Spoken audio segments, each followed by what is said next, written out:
Նայեք, կարճ կարող եմ մեկնաբանել եւ այս հարցերին անդրադարձ կա նաեւ խորհրդի հանրահավաքի պահանջագրում հստակորեն պահանջ մենք ներկայացնում ենք, որ ոչ միջազգային գանգատները հետ վերցնեն, ոչ ԵԱՀԿ Մինսկի խումբը լուծարեն եւ այլն։ Բայց քանի որ մենք այսօր այստեղ հավաքվել ենք սոցիալական բնույթի օրակարգով, մենք հաջորդող օրերին այլ ակցիաներ ենք ունենալու եւ առիթներ կունենանք նաեւ արտաքին քաղաքական թեմաներին անդրադառնալու։ Դրա համար կուզեի հարցերի շրջանակը մենք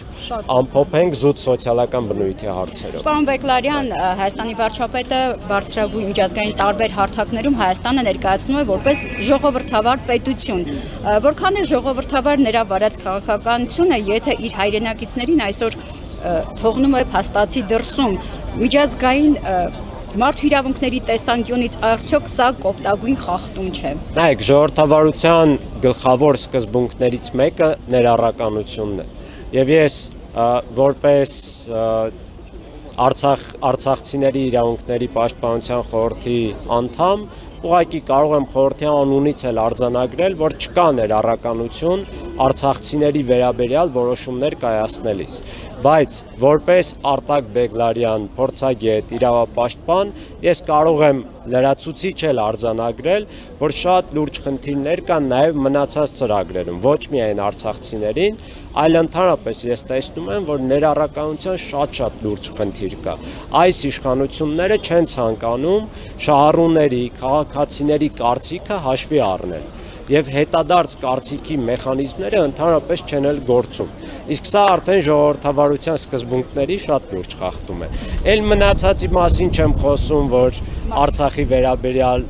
այլ ինչ որոշումներ են կայացնում, ատելության խոսքի գեներացիա եւ այլն, սրանք կրկին ժողովրդավարության սկզբունքների լրջագույն խախտումներ են։ Այսինքն կարող ենք արձանագրել, չէ՞ որ մարդու իրավունքների կոպտագույն խախտում այնուամենայնիվ իշխանություններն իրականացնում են։ Այո, եւ դա հավաքական մակարդակով Արցախի ժողովրդի իրավունքների խախտում է եւ անհատական մակարդակով նույն միջազգային գանգատներից հրաժարվելն էլ շատ լուրջ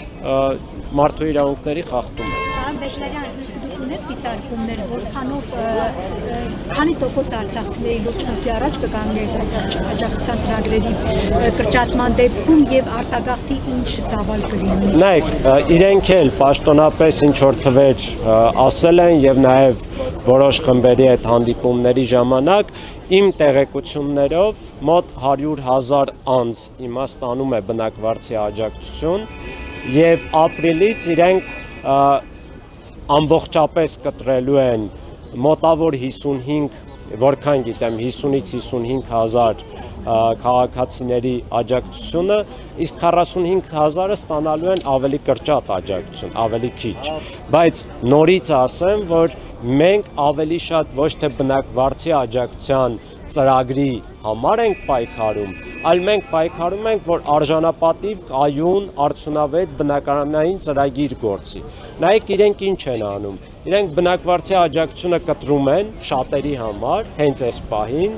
մնացածի համար հուլիսից կամ դեկտեմբերից, բայց իրենք ասում են, որ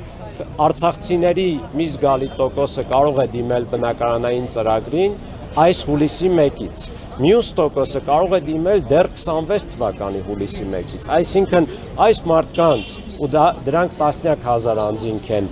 այս անձանց աջակցությունը բնակվարձի լրիվ կտրում են, բայց թույլ չեն տալիս իրենք դիմեն բնակարանային ծրագրին։ Էլ չեմ էլ խոսում, որ այդ ծրագիրը դեռ արդյունավետ ծրագիր չէ։ Այսպիսի բավականին լուրջ խնդիրներ կան, որոնք իրենք հաշվի չեն առել, եւ մեր ահազանգերն էլ որևէ կերպ չեն ընդունել։